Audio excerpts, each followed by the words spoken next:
Hello all. I am Pamela Dale Whiting and I teach in the English department. And as a member of the Contemporary Writers Committee, I want to welcome you to our second event celebrating writers and writing. This is our 2009-2010 meeting. Before I begin my introduction to Linda Hogan, I have a few reminders. First, the ubiquitous request to please check and make sure your cell phones are off. Second, flyers with information about future writers who will be coming to Aquinas in 2010, essayist and poet Sherrod Santos, playwright George Brandt, whose play will be performed by the Aquinas College Theater this spring, are located on the table outside the door, and you'll find them as you leave the ballroom. Also, if you have not signed up to be on our mail list, please do so, and you'll find it in the same area as well. Third, Linda Hogan's books will be on sale at the same table, and she will be offering a 10-minute Q&A opportunity at the end of her reading. So for those of you that have time and are able to remain, please do so. And we'll give you a chance for those of you that need to go on to other things. Not only would I like to thank all of the sponsors who contribute to our writing series, but I would especially like to thank writer Linda Nemec Foster and Dr. Tony Foster, who have sponsored tonight's event. Tony and Linda have also been who have also started this program and have continued to maintain it. And we are so fortunate to have such a wonderful opportunity to have contemporary writers on our campus, such as Linda Hogan. Finally, on behalf of the Aquinas College community, I want to thank them. So if you could take a second and thank them for all of their work.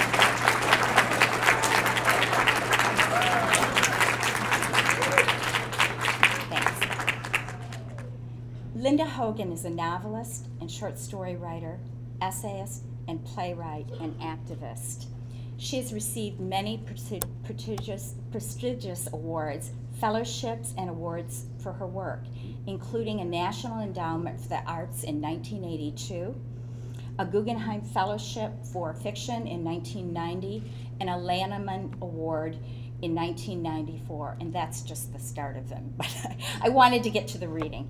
She received the 5 Civilized Tribes Playwriting Award for A Piece of the Moon. She has also been the finalist for a Pulitzer Prize for the novel Mean Spirits and for a National Book Critics Circle Award for a poetry collection, Book of Medicines. Linda Hogan is renowned for her role in the development of American Indian poetry, especially in the exploration of her concerns about nature and myth, the environment, and other social issues such as poverty and racism. Her writing reveals her deep love for the Chickasaw roots. As a feminist, her writing poignantly portrays women's lives and feelings. In beautiful and evocative language, she affirms life and reminds us to respect the earth. Thank you.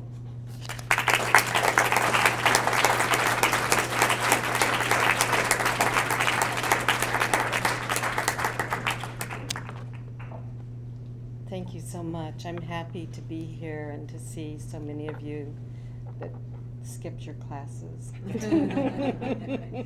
so that you could come. I'd like to thank Linda and Tony and Pam for helping me today, and like to especially acknowledge the people whose land this originally was.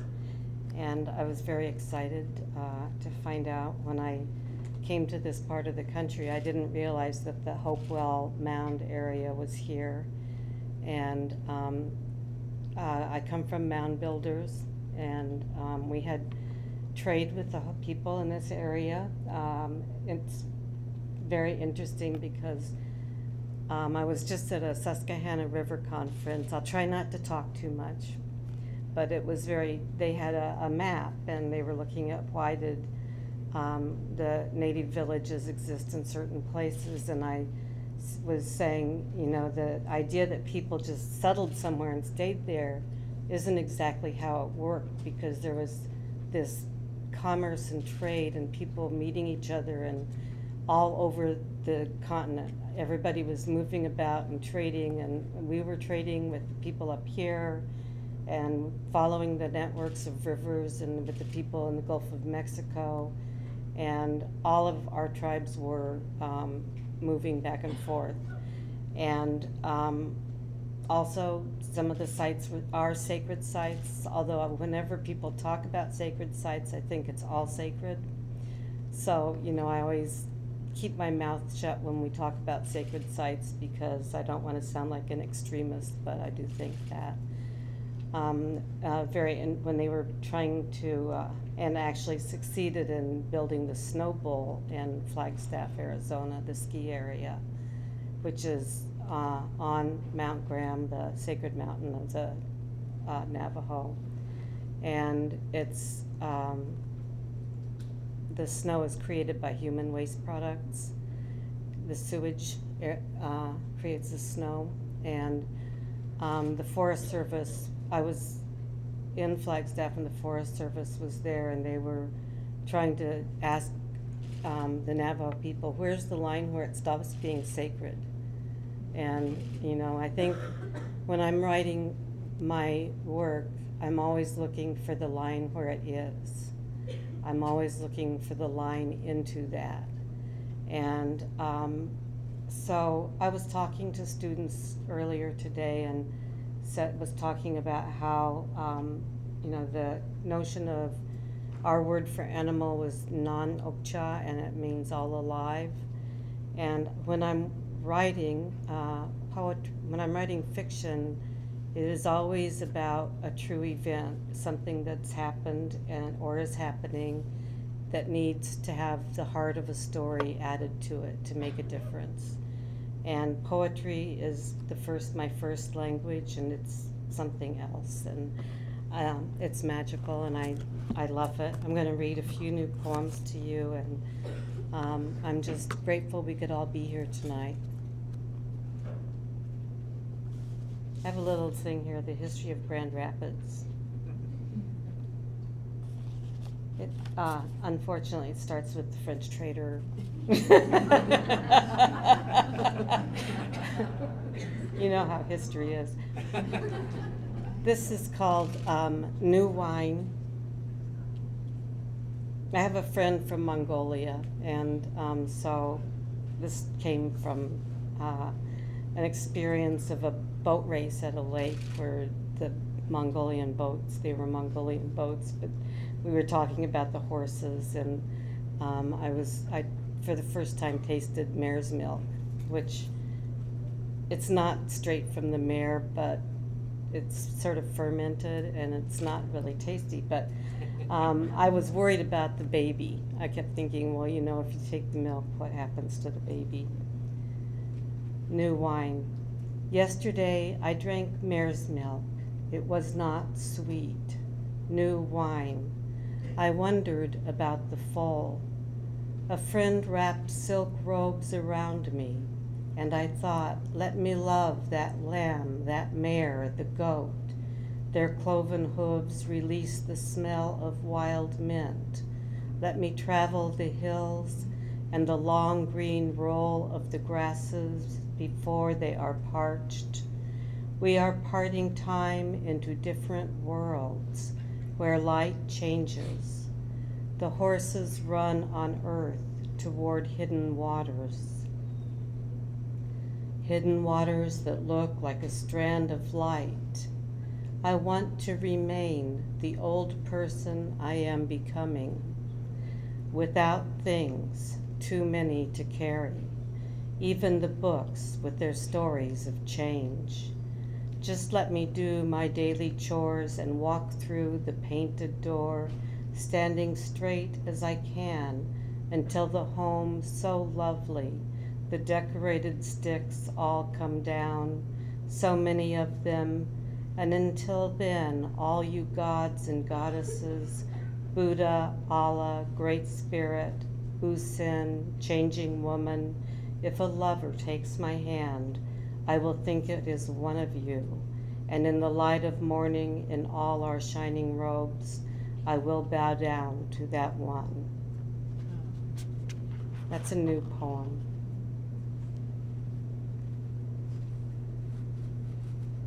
Is there any water up here? Yeah, I found it. Is there any cappuccino?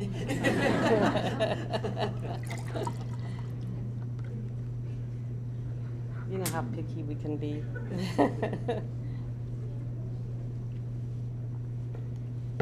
Where I live, you can only get Folgers, and that's the best. This is called Not So Very Long Ago, another new one. This valley was occupied by wolves, it is said. I was at the table. I was drinking coffee, drinking dark, dark coffee, thinking of those wolves that lived in this valley. And I do not lie when I tell you I had dreamed of them the night before, stealthy as they are, faces quiet, moving slow as ghosts, they with first title to this land of many titles. I was with my friends drinking that coffee, and we ate some bread in this place where bluebirds nest, the place where wolves lived not so very long ago. Some men went to this place, they say, and they never came out. They killed the wolves, and then they turned from their human flesh into water, into thin air, into someone waiting for rain to fall, and when it did, they sank into the ground, all because they killed the wolves, so beautiful beyond the shallows of this river, where I sit alone now, with a glass of wine before me, the coffee all gone, in this place that was the land of wolves. It is evening now, and the leaves of trees rustle in the breeze, and soon it is early morning, and I am still sitting and find myself in a place suddenly different in all its animal silence. I wouldn't have normally read that poem because it's not finished yet, but we were talking today at lunch, I believe, or sometime today. It's kind of been, we've had a lot of meals today, it seems like.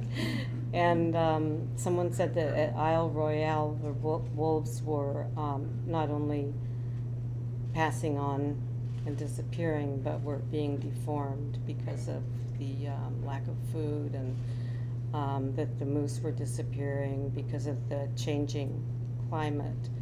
And I talk about climate change instead of global warming because global warming seems so large when people think about it, but we are in a crisis, and especially indigenous peoples in the world undergoing the experience of climate change and losing land, and in our far north having to move villages, but in other places with islands going under the water. And so I'm going to be at the Parliament of World Religions in Australia next month, and the topic is the environment, religion and the environment, and the change in the global climate. And so we really do need to pay attention to more than just the Kyoto Agreement. History. This is the word that is always bleeding. You don't think this until your country changes. And when it thunders, you search your own body for a missing hand or leg.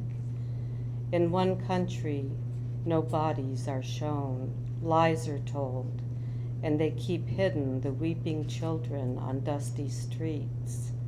But I do remember once a woman and a child in beautiful blue clothing walking over a dune, spreading a green cloth, drinking nectar with mint and laughing beneath the sky of clouds from the river near the true Garden of Eden.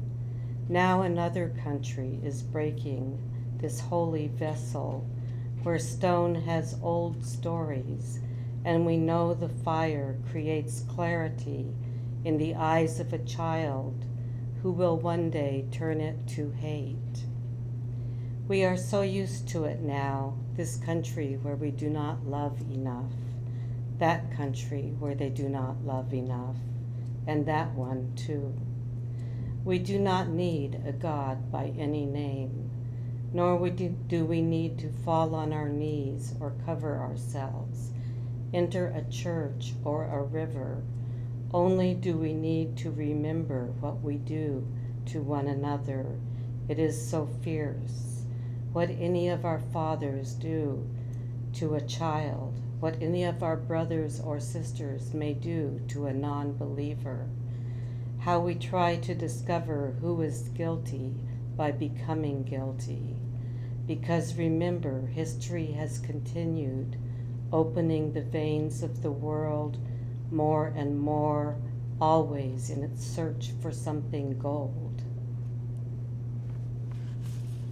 I always think of history beginning here, when it began here, with contact, the search for gold. And that was the resources on this continent are the reason that there was the conquistadors. I have 2 horses that I love, and I was saying today how Kelly, my elder, came to the door recently with basil breath, and she had eaten all my basil while I was growing. And they have free access where I live now. I live in Oklahoma, in Tishomingo, which means Peace Chief. It's the capital of the Chickasaw Nation, and I work for the nation. I brought my horses, and not here. There she is with her basil breath. One of them is a Mustang, and we're all very attached. And anyway, when I lived in other places, I had to figure out what the deer wouldn't eat. And now I'm trying to figure out what the horses won't eat. Well, last year they didn't eat the basil, so I thought I was safe. But I did buy a willow tree that I really loved. And this is a poem, The Willow. How I loved the way its branches bent earthward, the mockingbird nest in its thick arms, the branches bending always more, and how I tried to keep the horses from eating it, but it was sweet. Even the roots were chewed. And when I tasted it, the taste was all sugar. Then I understood the horses, their teeth all having chewed the tree, but they even ate the mockingbird nest that had once held the fledglings I so loved. They did, they ate the nest. Some of you are taking a class where you're reading People of the Whale, and just so you get a sense of the voice of the book and how it sounds while you're reading it, I'm going to read the introduction. I was talking today about how in chapter 1, when the octopus walks out of the water, that is a true story of the octopus walking out of water. And I heard it on the radio while I was working on the novel, and I put it in the novel. And it walked out of water on all 8 legs, went into a cave and hid underneath a ledge from people who were very curious about it. But the octopus keeps coming back in the book, and the book is based on the killing of whales in the far north, or not in the far north, but in the northwest. There's a difference in the far north where the killing of whales is a traditional, their traditional food item, and a food being, I shouldn't say item. And I actually know someone who is a whale hunter and makes knives, and is also a Presbyterian minister and teaches the language, and is from Barrow, Alaska, an Eskimo.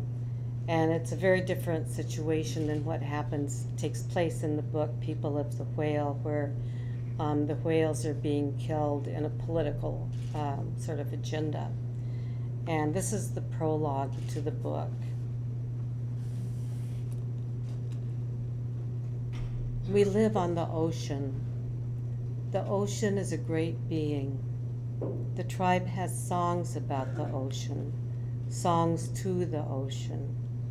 It is a place where people's eyes move horizontally because they watch the long, wide sea flow into infinity. Their eyes follow the width and length of the world. Black rocks rise out of the ocean here and there, lending themselves to stories of sea monsters that might have consumed mere mortals.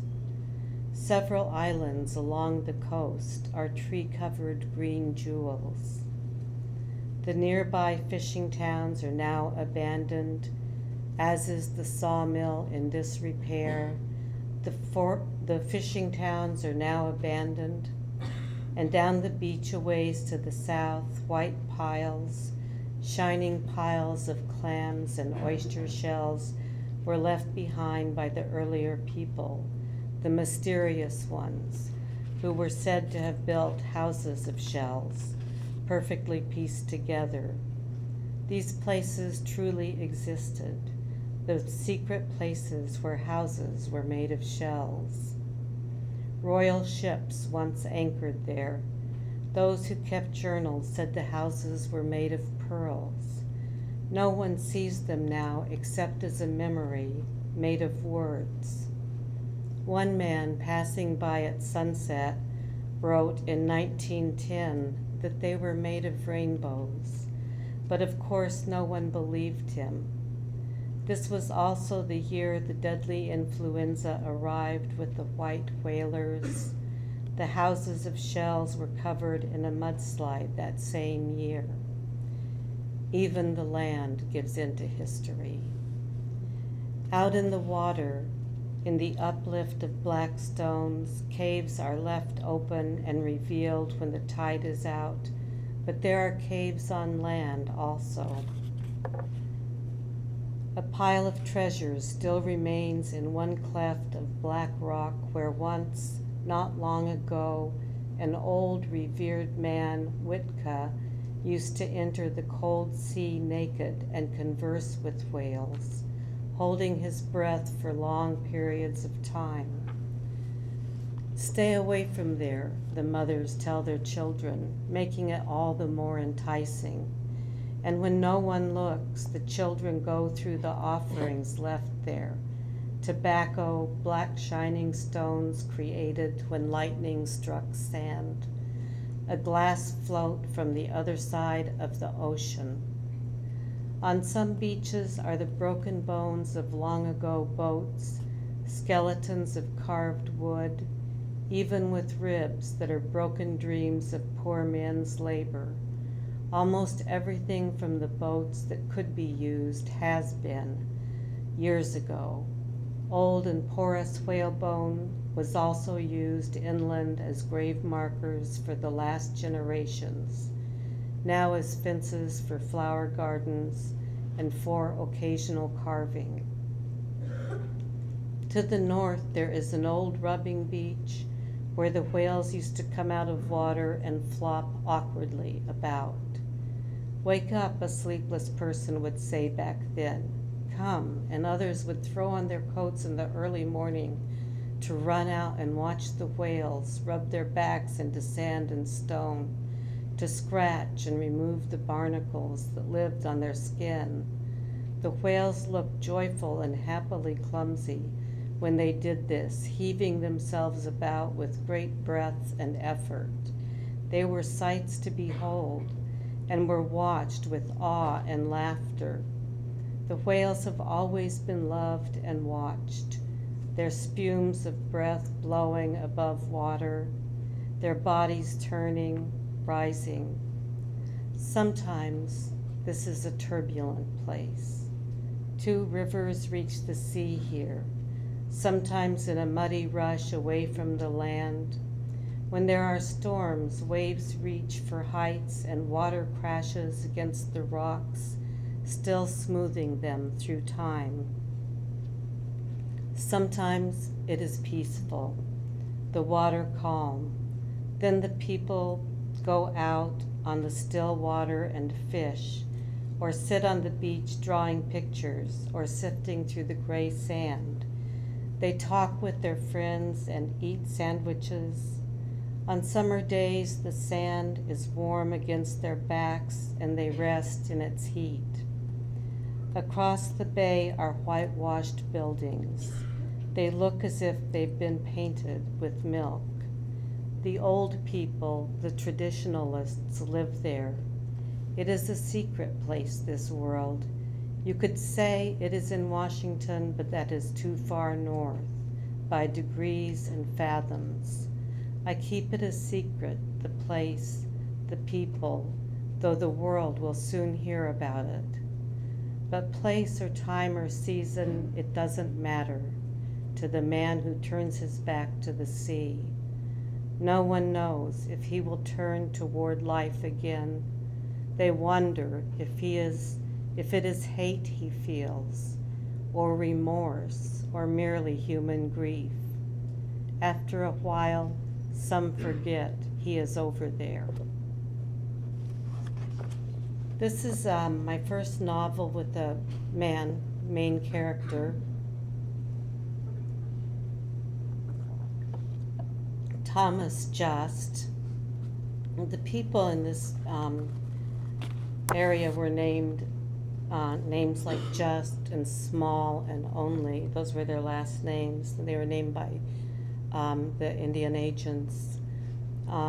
As happened, we all ended up with last names that were came from whoever took over. Us being in the Southeast, we ended up fighting against the Americans in the Revolution with the British, and so most of our tribal people have British last names. And in the Southwest, it's Spanish. In Navajo, there are a lot of Yazis, Benalis, and Begays, and they were named after the agents who named them. They used their own last names. So up in the north, there are French, and so it just depends on who had contact with you and what the time was, and when you were sent away to school, or whatever the situation was for your nation. Since I read the part about the whales, one of the ways I first became interested in the whales because the elders of a nation invited me to come and talk to them and write articles for the Seattle Times about some things that were happening in their council, their tribal council, which doesn't always represent our people. And after that, I ended up doing a book with one of my friends for National Geographic on gray whales, and we traveled from Baja, from the lagoons, the birthing lagoons at Baja, up into the Bering Sea area. And one thing that I didn't mention when I was talking about this earlier today in the class was that my brother came along to Baja and he took a photograph of some of the whales eating eelgrass. And the very interesting thing about this was that it wasn't Datsun, it was another car maker that was going to do a salt factory at this lagoon, this particular lagoon. and I'm trying to remember who it was, but they wanted to do a salt factory there, and there was an argument, an environmental argument about it killing the whales. And they said there was no evidence that they ate certain of the vegetation that would have been influenced by taking the salt out of the water.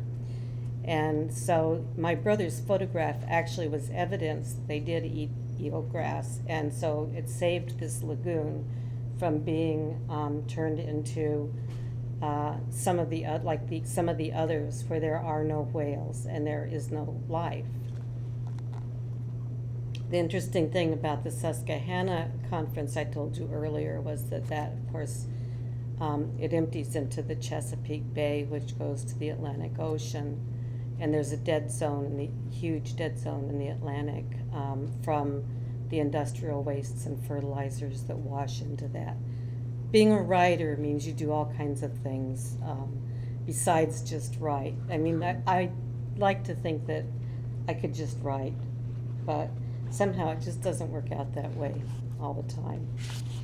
I was going to read about going to the Quileute Nation and this wonderful experience of going there. The Quileute Nation made a public statement that they would never kill a whale, and they then received some money to build a beautiful cedar canoe, and all the other paddling nations get together. The paddling nations on the northwest coast paddle and come together and meet and have feasts and giveaways and dance. And so my brother and I were invited to go there after this book came out, and we were out on the beach in the morning and watching for the other paddling people to come in, other nations. And it looked like a dragon was coming over the horizon. It was this black, almost a blade, it looked like. And then as they came in the canoe, I could hear the chanting and the singing of the people. And so they would come in and ask for permission to come to step on the ground. This poem came from that. We will feed you. In the morning, I hear the chants of the paddlers, the canoe nations on their sea journey, coming in with the tide over a forest of seaweed. There is a story in the single large tree that carries them on water. The story is long. They sing it and tell their names. First, I saw them as they rose from the sea, one after the other, same as the waves, and I ran to meet them, the paddlers of the black canoes, as if they were my tribe, when we came to this land from the other side of America, meeting DeSoto, becoming slaves. Then at night the dancers, the heart of the singers, come into my heart, the blankets with salmon and buttons as if closing and opening the history on their backs. All were there, eagle, whale, frog, raven, the world. There are times I long for the beginning, that canoe of my own people, seeing the flowers so beautiful and the birds of all colors as we journey, myself a cell of someone's body, seeing it through their eyes. But this time I only wish to be on this coast, sleeping with the old ones in a village newly revealed up from the ocean, this edge of being there, the cedar of the canoes of the beautiful, and light in morning, the man saying, we will feed you, we will care for you, you may step upon our land.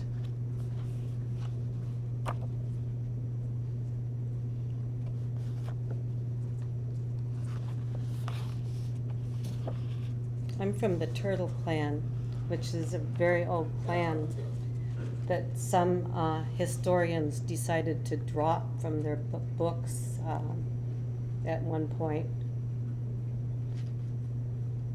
But we're still here. And I have, for my birthday this year, I have a bumper sticker on my car that says, "I brake for turtles." Because we have big turtles crossing the road. And actually we have tarantulas. I don't know what you have up here, but we have tarantulas too. And someone said, "Do you brake for tarantulas too?" And I said, "Well, I really try to miss them." And they just looked at me like I was kind of crazy, but we've always had a kitchen spider, and we have spider as a part of our mythology and important. And I just did a production, wrote the libretto and the narrative for a production for our cultural center, which is just getting ready to open. It's a major event, major cultural center, and then our production is, the composer's been at the Kennedy Center, and it's just going to be really amazing. And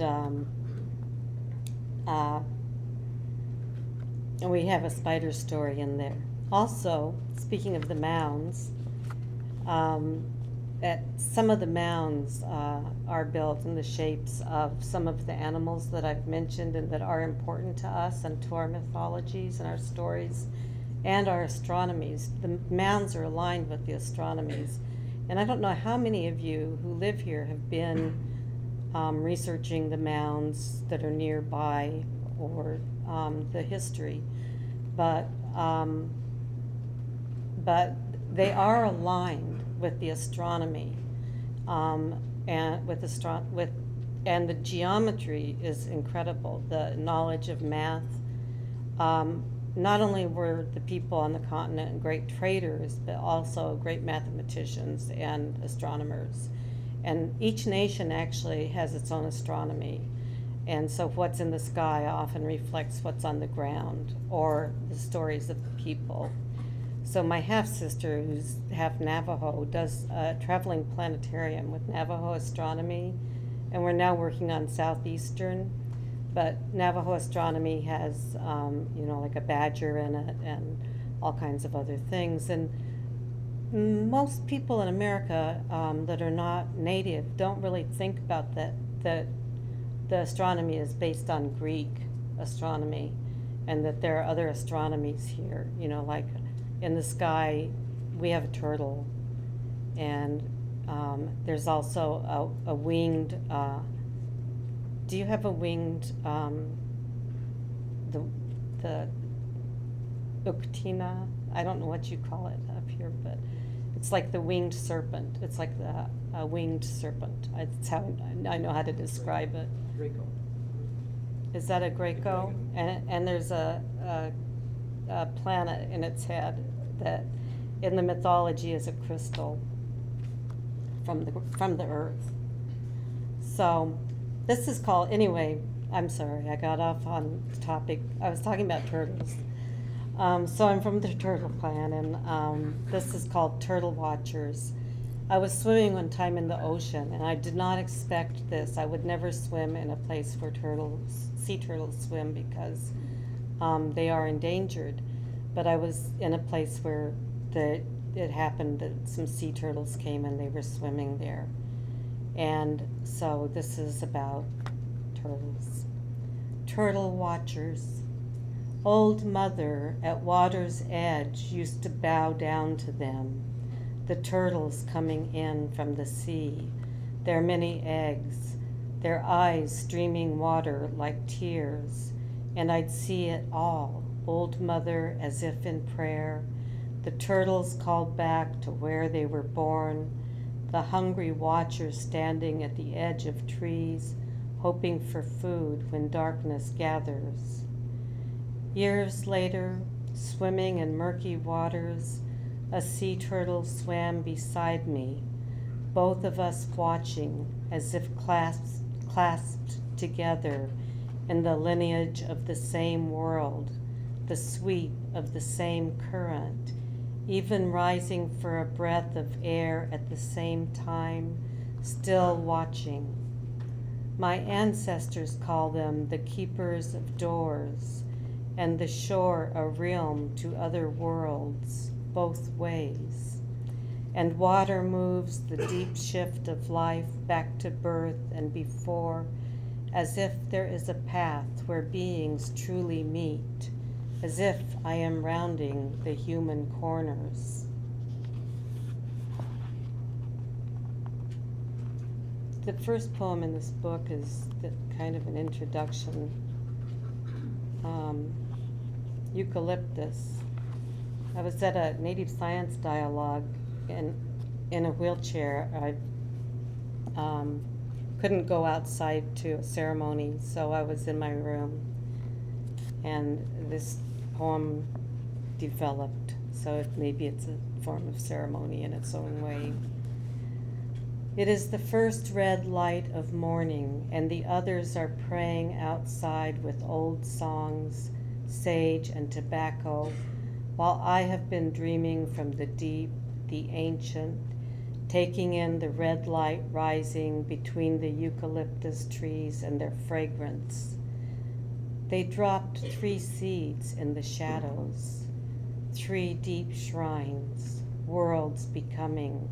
I can hold them, and the naked bark, its spare intimacy that peels back and reveals its other layers, deeper, earlier. Without effort, that beautiful undoing, the smooth newness. Some of the religious say the 5 senses are thieves, so let's say I am the stolen, because my senses are all awake, and like the tree I can lose myself layer after layer, all the way down to infinity, and that's when the world has eyes and sees. The whole world loves the unlayered human. One of the, there was a time when people were putting on so many different things to try to feed themselves spiritually. And our search for meaning is so deep and so powerful that there is almost nothing that people will do to find meaning in their lives and in the world. And when I used to teach, I had a student that said, I just want to mean. You know what I mean? I just want to mean. And, he was a poet, and he did mean. And I'm going to read one more poem. And I was going to say, actually, that the real meaning is taking it all off, not your clothes or anything right now, but removing all of the layers and going into that deep, deep part where you are with the world. You are the world, and you feel and understand and are part of everything and the sky. And then you know that you have, for only a moment maybe, found that place.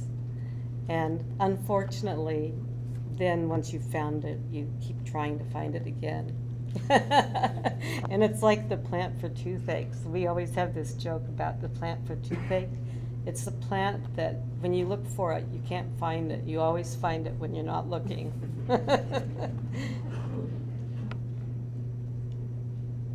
So this last poem is going to be, and then I'm going to answer questions. It's called Skin Boats, and it's about so many of us are returning to our traditions and working towards that, and or upholding the traditions that are still here. And in the north, the men are not using the, I always want to call them plexiglass boats, but it's not plexiglass, it's fiberglass, yeah.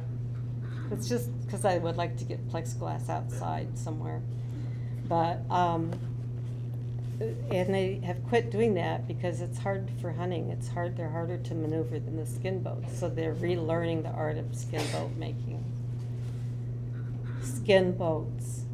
North, watching men stretch the hide, the curve around wood, the willow shoots for ribs, as if creating a body, skin over wood that might start to breathe, that will pass through broken waters, away from searching ravens, just like the ancestors are there inside the curve of skin, moving you, saying, may you know peace, may you live in a world without weapons, and remember as you pass through and across, wearing the skin of the animal, sitting with the tree, being the tree that life flowed through, its bare roots for now not holding tight to earth.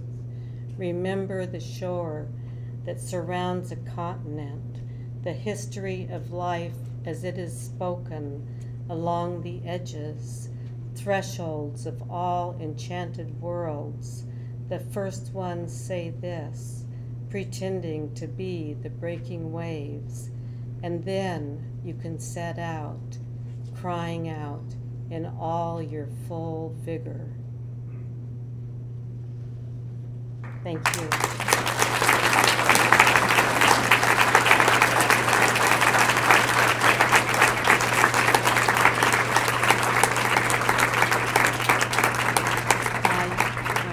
Do you want me to sit down? Yeah, would you want to sit down? And Oh, no, I'm fine here answering questions. Okay, just a second. Folks, if anybody needs to leave right now, it would be a real good time. If you have to get to class or to go do your homework, go right ahead. Anybody else that wants to stay for question and answers, please stay, and please move up closer to the front, okay? Thank you, Linda. Thank you, Pam. You've been wonderful. Now, what? Actually, I need to do some research too, but I can't leave. I have a book in my room I have to work on.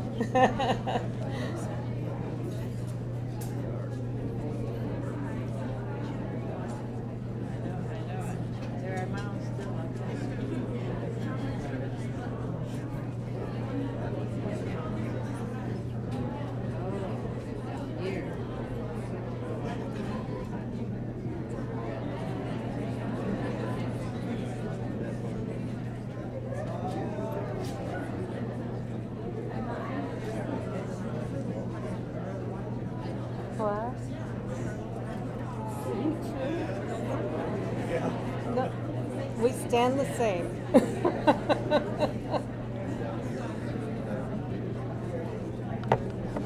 We want to do a whole program on it. We were in turtle shells on our legs dance. I can't do it anymore because they weigh a lot. But and I have a injured spine. But we want to do a music a whole hour and a half on the history of the turtle shell shavings. Okay. Oh my. The students, a lot of the students have left. If you would use the microphone to ask your questions. Poor students have such a rough life. Usually they sleep by now. It's like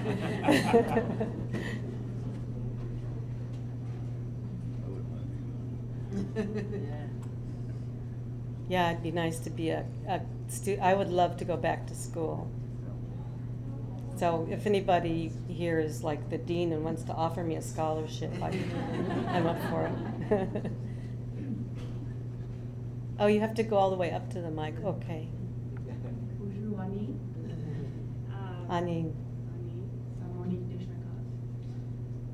a pleasure to meet you, and I'm trying to articulate a question. I'm a writer, and my question to you is, when you are approaching, for example, writing your novel, so to speak, are you a free writer? Are you an outline? Can you describe your process? Yes. Okay, great. So it was clearly articulated? No. No. But I can describe my process. I just can't describe how it's done, or how it happens. No, I've never done an outline. I'm not an outliner because the novels happen as you go and they change as you go. And if I did an outline, it would be so rigid, I wouldn't have that magic. But every one of my novels has, actually even this new one I'm working on, which I don't know what kind of category it falls into, but everyone has at its heart a real political and environmental event. So Solar Storms is based on James Bay Hydro-Quebec, which went in 1972, bulldozed the homes of people up by James Bay, the Inuit people and the Cree people, and then proceeded to change the course of a river and killing a herd of 10,000 caribou, and just total environmental devastation until the people in that area finally had to respond by, they somehow managed to get a stopped order, work order, temporarily, and they put together a museum exhibit of every plant and the use of it, of all their maps of their trapping areas and everything that was known by each group in each family, and who held what area. And so it was a monumental event that they went through. And so when I heard about that, I had to write this book, and because I was shocked that they would do that. And they had sold energy all the way down to Texas. So they were going to have a grid all the way down to Texas. And they had contracts in Texas already. And New York, when they found out how much damage was done and what was happening to the people, canceled their contract. And if anybody needs, energy, it's New York. So that's how bad it was. And then at the same time, it's the personal story of a child who's been adopted, who's trying to find her birth family, her birth mother, and find out what happened to her in her life, what hurt her in her life. So all that comes in. And it's also, that's part of it is a personal story about one of my grandchildren. But I didn't tell anybody that until someone read it, called me up, and had adopted my granddaughter and lived 20 minutes away from me. And I found my granddaughter, and we were reunited, and we still were bonded. That was the amazing thing about being bonded, but our family managed to get broken at a certain point. And then my first book was about the what happened to tribes in Oklahoma when oil was discovered in Oklahoma. Here we were in, the magnificent country of Oklahoma, Indian Territory, which means red land, red man, red people, red land. And, with all of that rich farmland that, that the United States was going to move every tribe in the country into Oklahoma and build a wall around it. That was the intent. They chased Black Kettle's band down through Goodland, Kansas so much it eroded the earth. And that's the highway that goes through Goodland right now.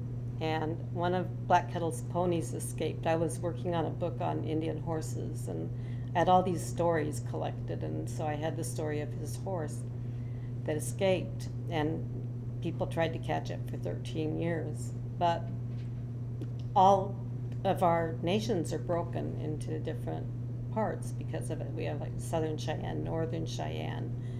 Arapaho people were up in Colorado and then ended up in Oklahoma. We have such a large number of tribes there now because of that. So I wanted to write about what happened when suddenly the land was wanted by the non-Indian people because it was oil rich.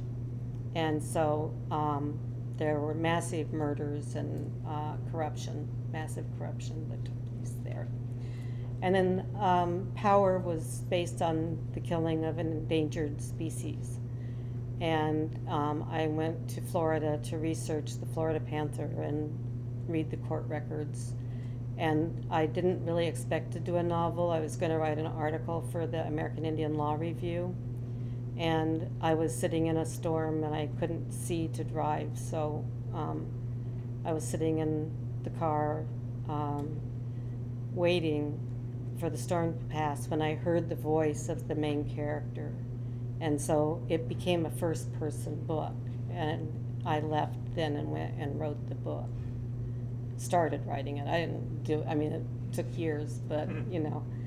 But I don't follow the same process for everyone. And in this particular one, People of the Whale, you know, it started with just my interest in and attachment then for not only the whales, but the elders and what was happening politically and war, because the main character comes back from Vietnam and he's been there voluntarily after the war is over. And, you know, I was thinking of such a difference in the wars we're having now, which if they were as televised as Vietnam, people would be on the streets protesting. You know, I mean, we would not be sitting here tonight. But there are no more wars on television. It's not on there. We don't see what's happening anymore. There's no more news. And so, you know, I was interested in his child in Vietnam because of what happened to the children that were left in Vietnam, and I was very interested in the country and the hill people who were tribal. And so, you know, I just follow my interests and my instinct and my intuition, and then try to make the words work, and then go back and do it again, and then do it again until I get it right. And someone once told me that just because something doesn't work, you're not making it work, doesn't mean it won't work. It just means you have to keep doing it until you get it to work. And so that's always my philosophy when I'm writing. It's like, oh yeah, it's not working yet. It's never, I just don't say it's not working and then quit. Otherwise, I would just be a really depressed person all the time, because you don't know how much paper is sitting around my office. Things that haven't been working yet. Hi.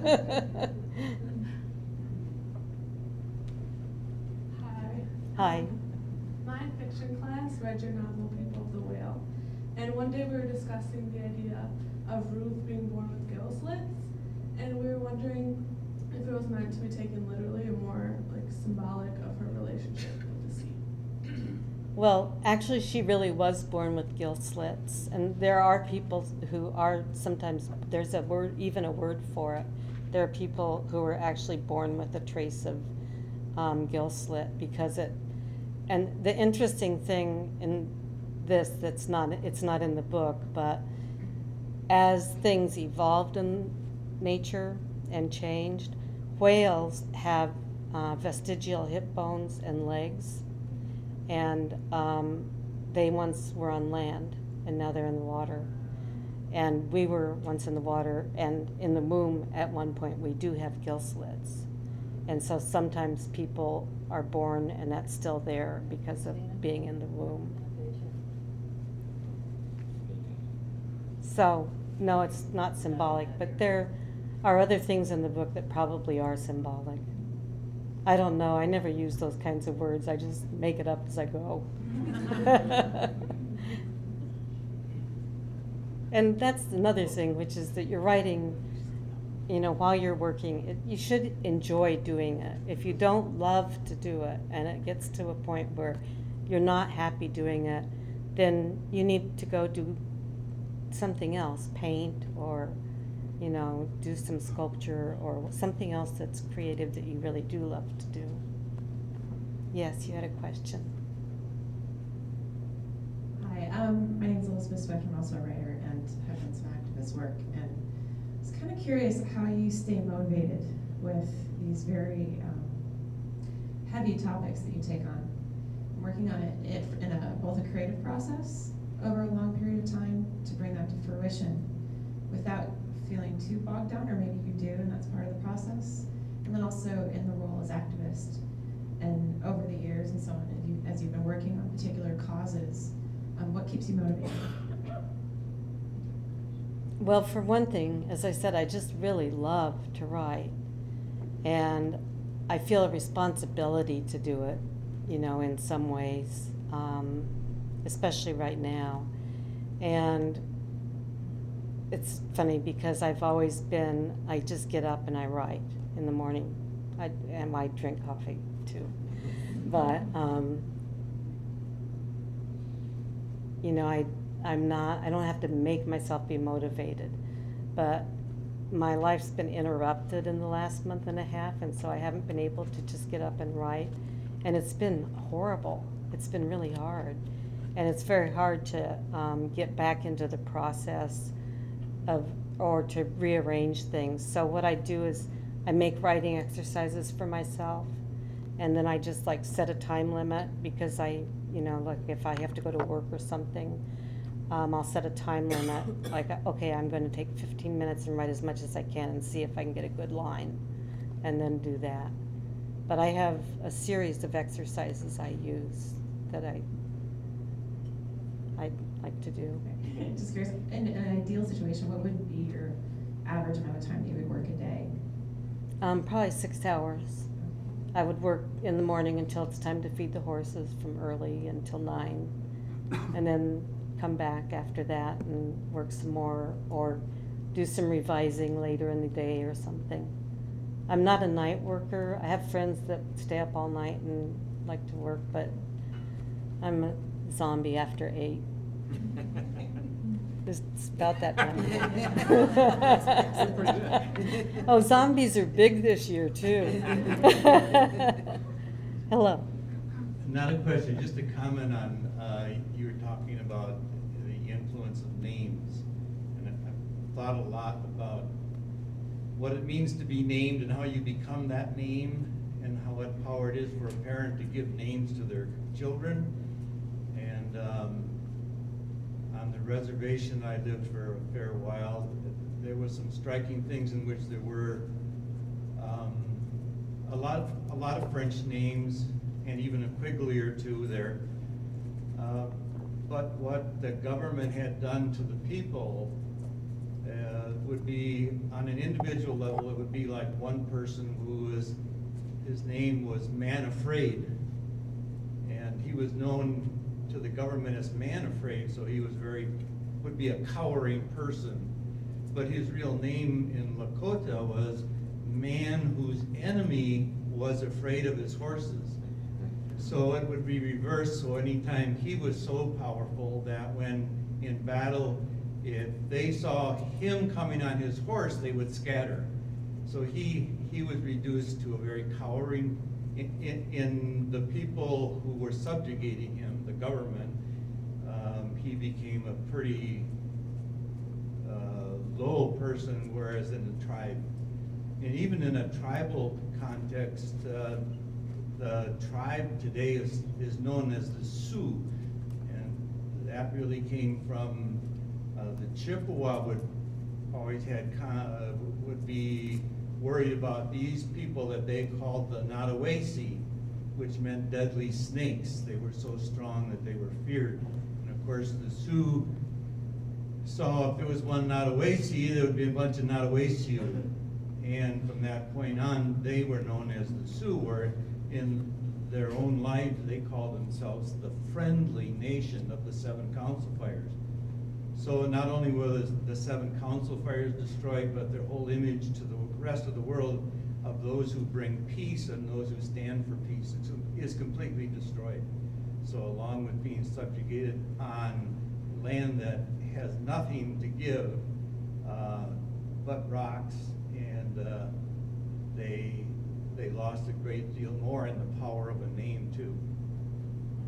I wonder what, I'm just going to have to tell my friend Roberta Whiteman that.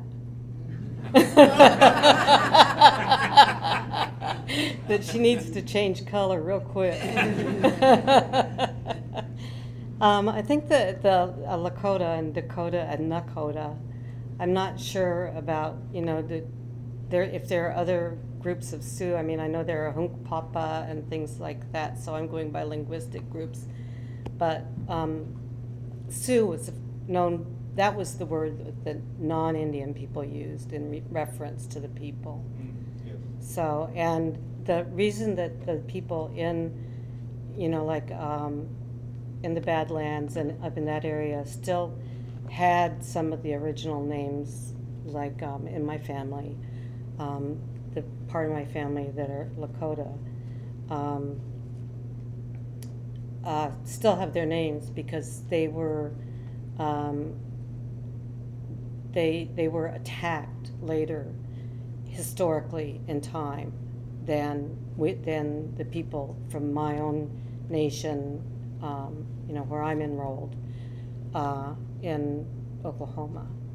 So our first contact was with DeSoto in the 1500s. Their first contact was towards the middle of the 18th and end of the 19th century, I mean, which is not that. My grandmother was 7 years old at the time of the massacre at Wounded Knee, so it's not very long ago.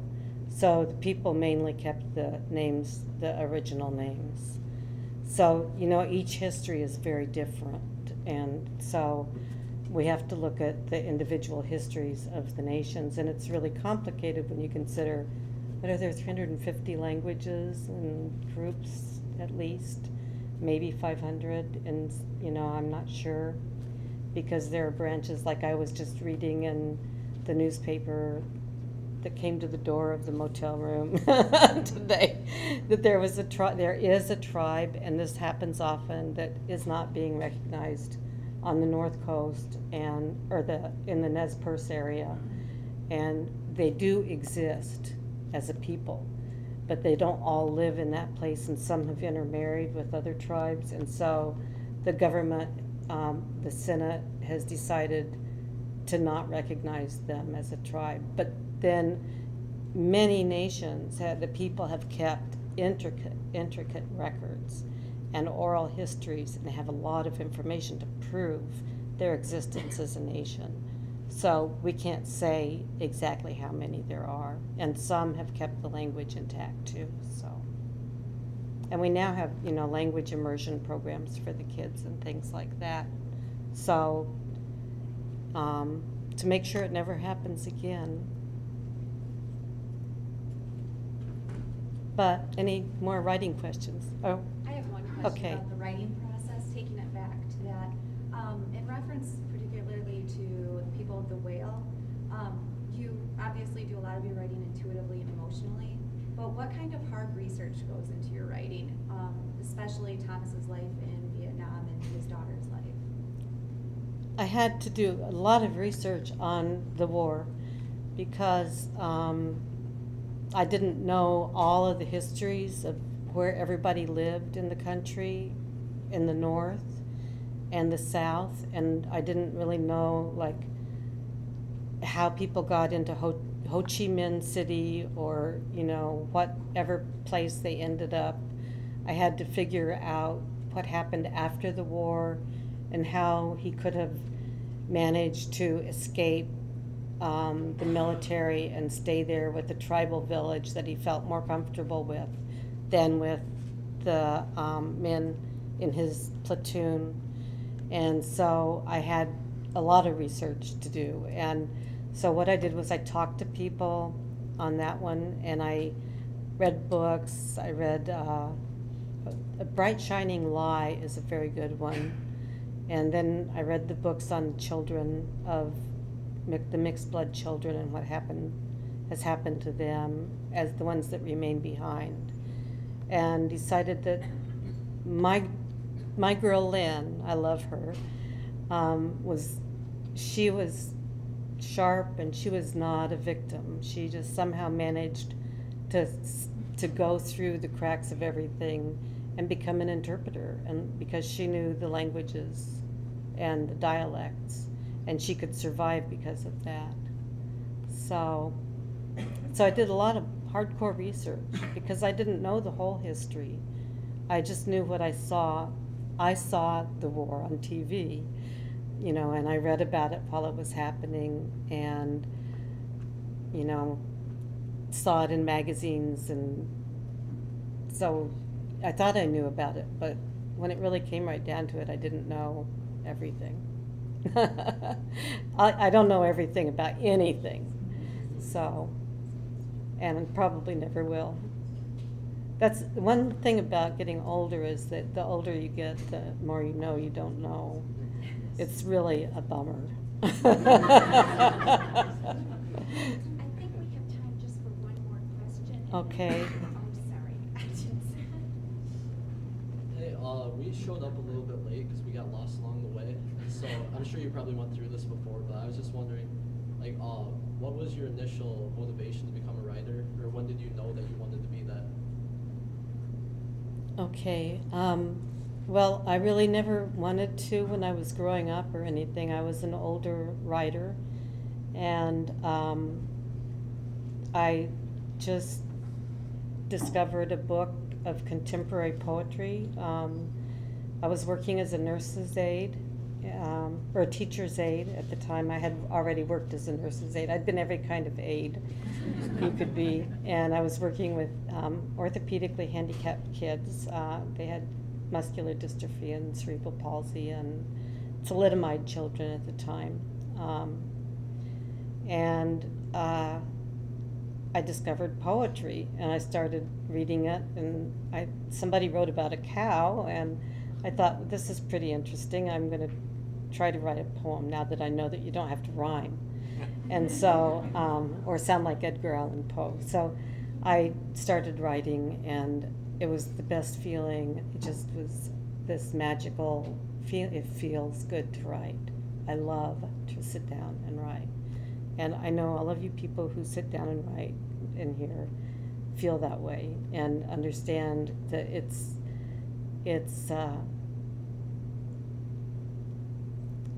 a beautiful feeling to make the words resonate, to bring them into something whole, and to create something that out of nothing, where you just are sitting down and suddenly out of the air something comes to you. So then I just knew that that's all I ever wanted to do. And you know, the problem with being a writer is that you also have to earn a living. So you can't feel good all day. Are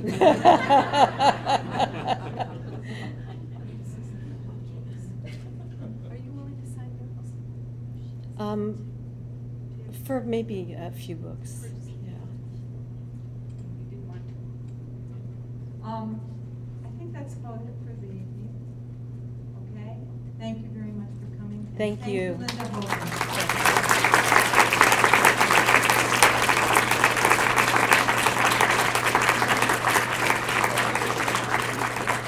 Books are for sale.